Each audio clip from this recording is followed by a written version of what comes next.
Tunggu-tunggu, Bro. Karena ini adalah sesi tanya jawab antar capres dan saling menanggapi serta saling berinteraksi. Ini yang paling seru, Dwi Anggia. Kami juga terima kasih kepada para pendukung yang sudah memberikan apresiasi, yang mau bekerja sama menaati tata tertib yang sudah kita sepakati bersama, Anggia. Betul. Kita langsung saja undang kembali calon presiden untuk naik ke atas podium, ke atas panggung, menuju ke podium masing-masing. Ya. Kami ingatkan bagi calon presiden, pertanyaan harus sesuai dengan tema pendidikan, kesehatan, ketenagakerjaan, kebudayaan, teknologi informasi, kesejahteraan sosial, dan inklusi. Dan kami mohon jika ada singkatan atau terminologi asing harus dijelaskan terlebih dahulu. Baik, langsung saja kesempatan pertama untuk segmen ini akan kita berikan langsung Capres nomor urut 2, Bapak Prabowo Subianto, untuk bertanya ke Capres nomor urut 3, Bapak Ganjar Pranowo. Bapak, waktunya 1 menit dimulai dari Anda berbicara. Silakan. Pak Ganjar, kita mengetahui masalah yang sangat penting dihadapi bangsa kita adalah bahwa banyak sekali anak-anak kita yang kurang gizi, stunting.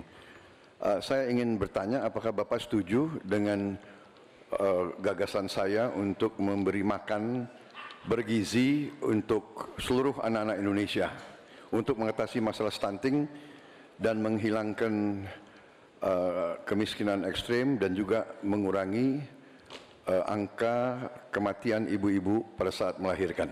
Terima kasih. Masih ada waktunya? Cukup? Cukup, baik. Silakan Pak Ganjar untuk menanggapi pertanyaan dari Pak Prabowo. Waktunya 2 menit dimulai dari Bapak berbicara. Kalau ngasih makannya kepada anak-anak untuk mencegah stunting, saya sama sekali tidak setuju, Bapak. Karena Bapak terlambat, Pak. Stunting itu ditangani sejak bayi dalam kandungan, Pak. Ibunya yang dikasih gizi. Kalau kemudian gizinya baik, mereka lakukan cek rutin, ya, maka akan ketahuan bahwa dia, ibunya sehat, anaknya pertumbuhannya dilihat.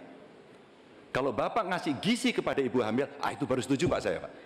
Nah, nanti setelah itu dia akan lahir, ibunya selamat karena diperiksa. Tadi Bapak sampaikan udah bagus Pak tadi pertama, Pak. AKI AKB akan turun, kemudian indeks kita akan bagus, anaknya akan tumbuh.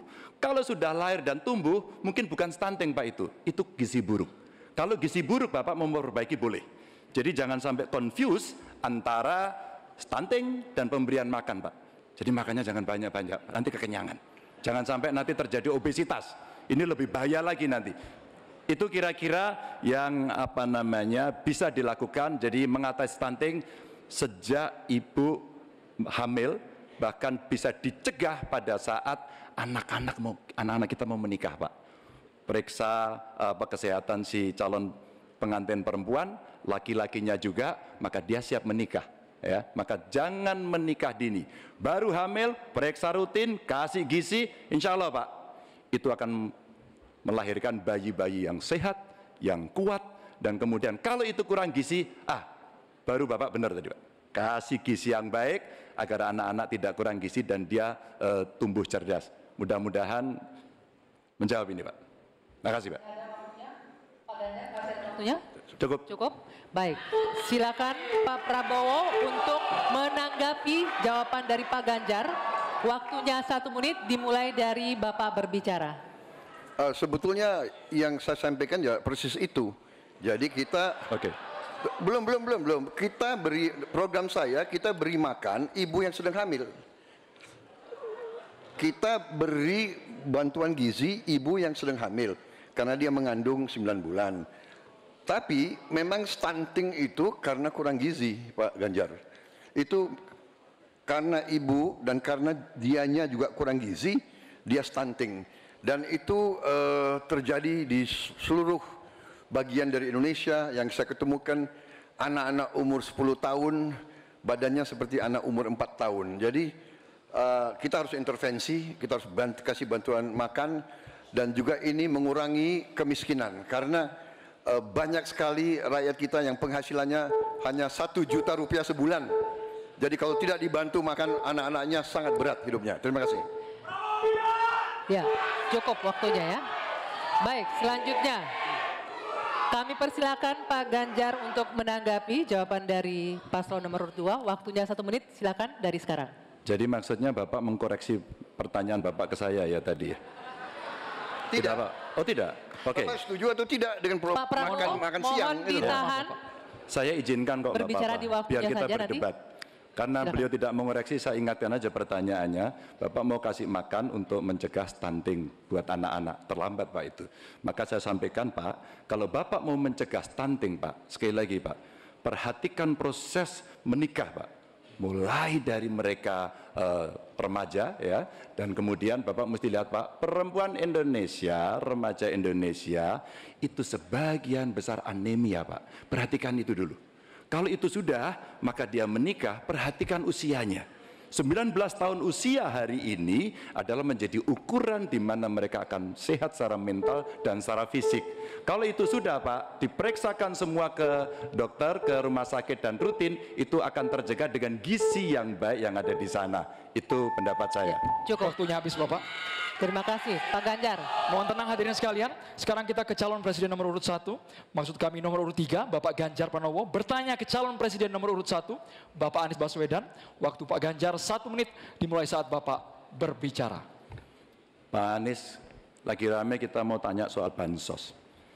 Karena menurut saya bansos ini adalah kewajiban negara dan rakyat berhak mendapatkannya. Tapi kita punya problem.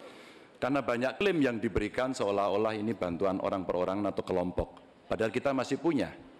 Ada data yang tidak valid, ada cara penyampaian yang tidak benar, ada protes yang kemudian tidak terverifikasi atau terrespon dengan baik.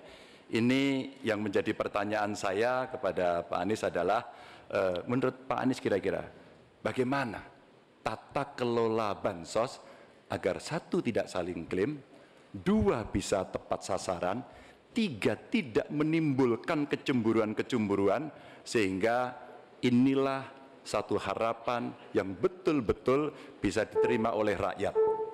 Silakan. Masih ada waktu Bapak? Cukup.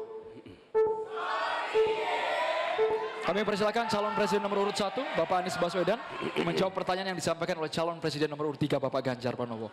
Waktu Bapak Anies 2 menit dimulai saat Bapak berbicara. Ya, terima kasih Pak Ganjar. Pertama, kita harus menyadari bahwa yang disebut sebagai bansos adalah bantuan untuk si penerima, bukan bantuan untuk si pemberi. Karenanya, dia diberikan sesuai dengan kebutuhan si penerima. Kalau penerimanya membutuhkan bulan ini, ya diberi bulan ini. Kalau dibutuhkannya 3 bulan lagi, ya 3 bulan lagi. Tidak usah dirapel semuanya. Ya.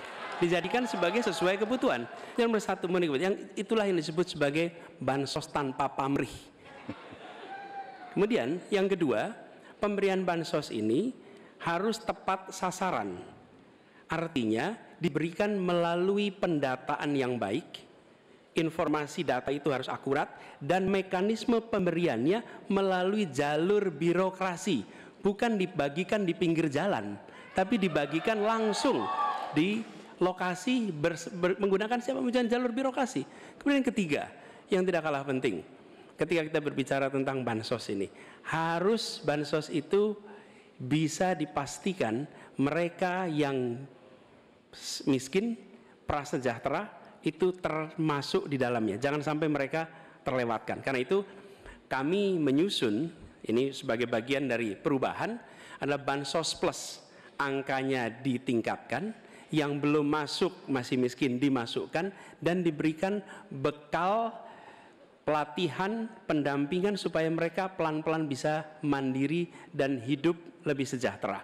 Jadi kami melihat ketika sampai kepada bansos, bansos ini adalah atas nama negara. Ketika saya bertugas di Jakarta, semua paket bansos di kerdusnya diberikan label dibiayai APBD DKI Jakarta, bukan dari gubernur, dari uang rakyat lewat APBD DKI Jakarta. Jelas posisinya. Selanjutnya kami mohon kepada calon presiden nomor 3, Bapak Ganjar Pranowo, menanggapi jawaban calon presiden nomor 1, Bapak Anies Baswedan. Waktu Bapak 1 menit dimulai saat Bapak berbicara. Terima kasih. Ya, kali ini pasti setuju dong. Karena proses logik thinkingnya adalah datanya diperbaiki. Ini yang pernah kita lakukan, dan ketika kawan-kawan Kades sudah bersusah payah diberikan ke atas, balik lagi pada data yang sama. Seolah-olah kita abai pada soal data ini, sehingga betul-betul bansos yang diberikan yang rencananya tadi menurunkan kemiskinan, mengurangi gap, menurunkan kemiskinan oke ternyata, tapi gap tidak.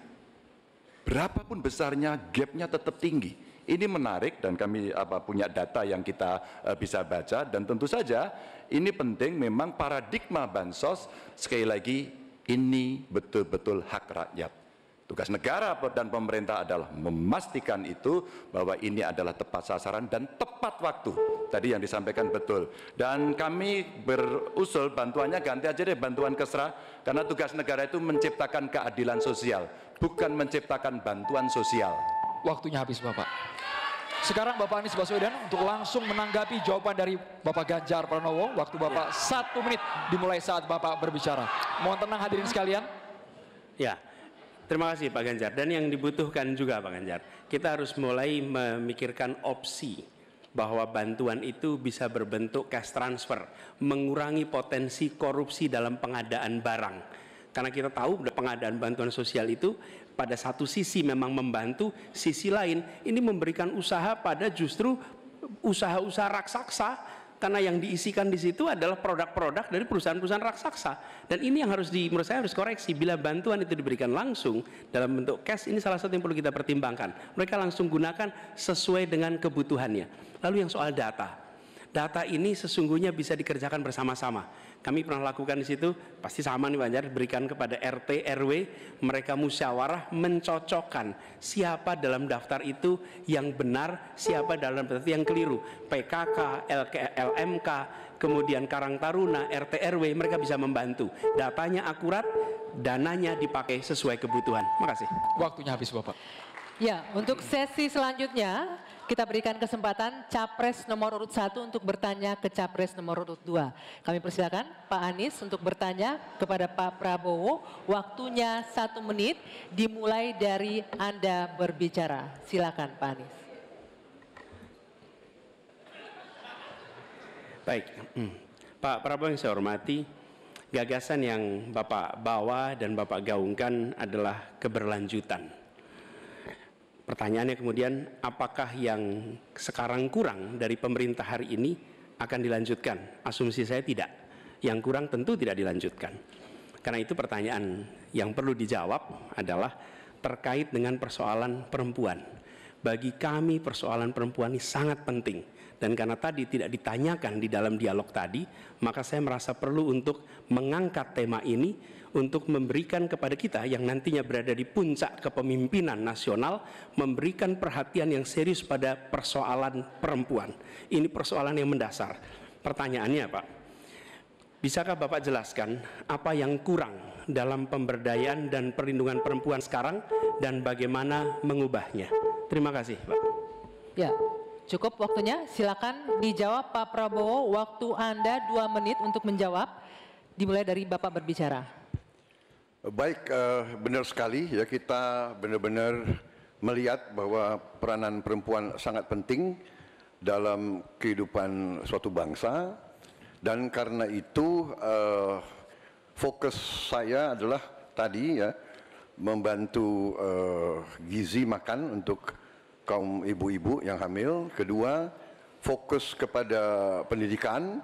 Saya ingin membangun sekolah-sekolah unggul terpadu di tiap kabupaten, di mana kaum perempuan harus diberi suatu kesempatan yang sama dengan kaum laki-laki, dan ini sudah saya rintis di Universitas Pertahanan, di program-program S1 yang kita buka di 10 prodi di bidang Science, Teknologi, Engineering, Mathematics.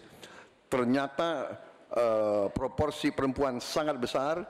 Juga di Politeknik Vokasi di Atambua yang kita buka, justru perempuan lebih besar dari laki-laki di mahasiswa dan mahasiswinya. Jadi memang benar, ini kita harus memberi kesempatan terutama melalui pendidikan dan pelayanan kesehatan. Ini saya kira sangat-sangat penting. kita harus kurangi secara drastis angka kematian ibu yang kita termasuk 10 negara tertinggi angka kematian ibu pada saat melahirkan. Jadi saya kira upaya-upaya untuk kesetaraan gender sangat penting. Juga di bidang politik kita melihat kaum perempuan sudah sangat mengambil peran yang sangat menonjol, dan saya akan mendorong peranan itu di pemerintah yang saya pimpin kalau saya dipilih. Terima kasih. Waktunya habis. Saya berikan kesempatan untuk Pak Anies menanggapi jawaban dari Capres nomor urut 2. Waktunya 1 menit. Silakan dimulai dari Bapak berbicara. Ya, terima kasih Pak Prabowo. Tapi mohon maaf, nampaknya Bapak belum menjawab pertanyaan kami. Karena pertanyaan adalah tentang perlindungan perempuan, yang permasalahan apa dan bagaimana mengubahnya. Mohon nanti sesudah ini mungkin bisa dielaborasi soal perlindungannya. Kami melihat ada 3 hal ketika bicara itu. 1, perlindungan. Karena kita menyaksikan jumlah kekerasan pada perempuan luar biasa banyak, tinggi. Catatannya ada 3,2 juta kasus selama 8 tahun terakhir ini. Itu yang tercatat, itu yang terlaporkan. Dan perempuan ini harus dimuliakan, harus dilindungi, dan kekerasan pada perempuan tidak boleh disepelekan, tidak boleh dianggap sebagai isu kecil. Dari mulai catcalling sampai kekerasan fisik, itu semua harus ditindak tegas dan kami akan tindak tegas. Kemudian yang kedua, kesetaraan. Yang sekarang bekerja dibangunkan daycare, sehingga bagi ibu yang mempunyai anak bisa ada tempatnya. Yang ketiga, kesejahteraan. Perempuan harus punya upah yang setara dengan laki-laki. Itu kira-kira Pak. Terima kasih. Baik, kami berikan kesempatan Pak Prabowo menanggapi respon dari Pak Anies tadi. Waktunya 1 menit, dimulai dari Bapak berbicara. Tadi Pak Anies kurang tegas membicarakan masalah kekerasan terhadap perempuan dan perlindungan. Oh, kita harus tegakkan hukum. Dalam perlindungan masalah-masalah itu kita tegakkan hukum. Dan itu harus kita tegakkan dengan sekeras-kerasnya. Dan itu sudah menurut saya aksiomatis.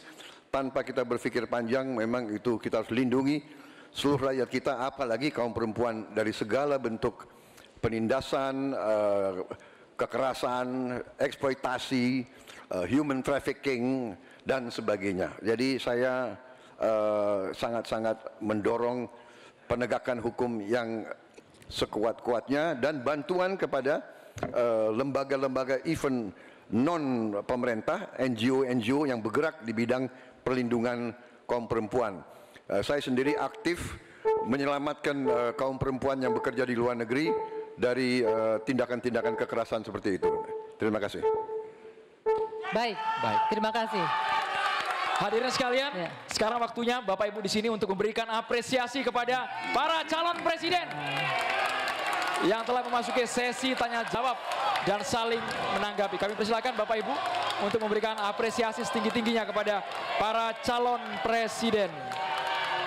Sesi tanya jawab antara calon presiden, Anggi, masih terus berlanjut. Betul sesaat lagi ya. Ya, kita akan lanjutkan usai jeda. Tetaplah di debat kelima calon presiden pemilu tahun 2024.